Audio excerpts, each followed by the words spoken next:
Nous allons voir comment calculer un taux moyen à l'aide de la fonction logarithme. Nous allons faire ceci à partir d'un exemple d'actualité. En juin 2005, la part des bacheliers reçus avec mention s'élevait à 40%. Il s'agit des résultats au bac généraux et technologiques. En juin 2017, cette même part s'élevait à 55,27%. Première question, quel est le taux d'évolution global des élèves reçus avec mention entre juin 2005 et juin 2017?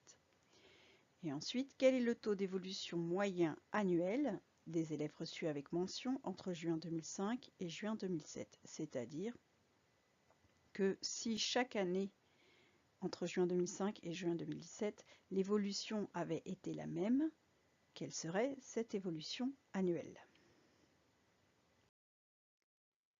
Alors commençons par la première question. Entre 2005 et 2017, le taux global est, alors je rappelle la formule du taux global, c'est valeur finale moins valeur initiale divisé par valeur initiale. Ce qui nous donne, comme on avait 52,25% en 2017 et 40% en 2005, 52,25 moins 40 sur 40, ce qui me donne 0, quand j'arrondis 63, soit une hausse des taux de mention au bac entre 2005 et 2017 de 30,63%. À présent, on me demande le taux moyen. Entre 2005 et 2017, il y a 12 ans, donc 12 évolutions successives. Je rappelle que la définition du taux moyen, c'est le taux annuel, ici, tel que si on avait ce même taux chaque année, on aurait la même évolution que l'évolution globale de tout à l'heure. Donc, d'après la formule des coefficients multiplicateurs, on a 1 plus Tm puissance 12 égale 1 plus Tg. Donc je dois résoudre cette équation et je dois trouver Tm. Je remplace par les valeurs que je connais. 1 plus Tm puissance 12 égale 1 plus 0,3063, c'est-à-dire 1,3063. Et je dois trouver Tm. Donc là encore, pour faire descendre la puissance 12, je vais utiliser la fonction logarithme népérien.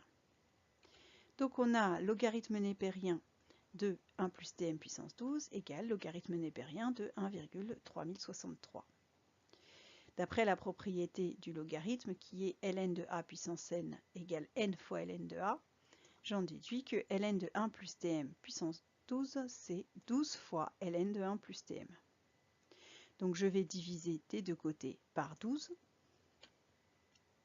ce qui me donne ln de 1 plus Tm égale ln de 1,3063 divisé par 12. Maintenant, il faut que j'ai Tm, donc il faut que je sorte ceci du logarithme. Par conséquent, je vais composer des deux côtés par l'exponentielle. Autrement dit, exponentielle de ln de 1 plus Tm égale exponentielle de ln de 1,3063 sur 12. Or, exponentielle de ln de 1 plus Tm, ça fait Tm. Donc j'ai 1 plus Tm égale exponentielle de ln de 1,3063 sur 12. Et moi, ce que je veux, c'est Tm. Donc je vais soustraire 1 des deux côtés et j'obtiens Tm égale exponentielle de ln de 1,3063 sur 12 moins 1. Je prends ma calculatrice pour faire ce calcul et j'obtiens environ 0,023. J'en déduis que le taux moyen annuel est de 0,023, donc cela revient à ce que pendant 12 ans, chaque année, l'augmentation est de 2,3% pour aller d'un taux de réussite de 40% en 2005 à un taux de 52,25% en 2017.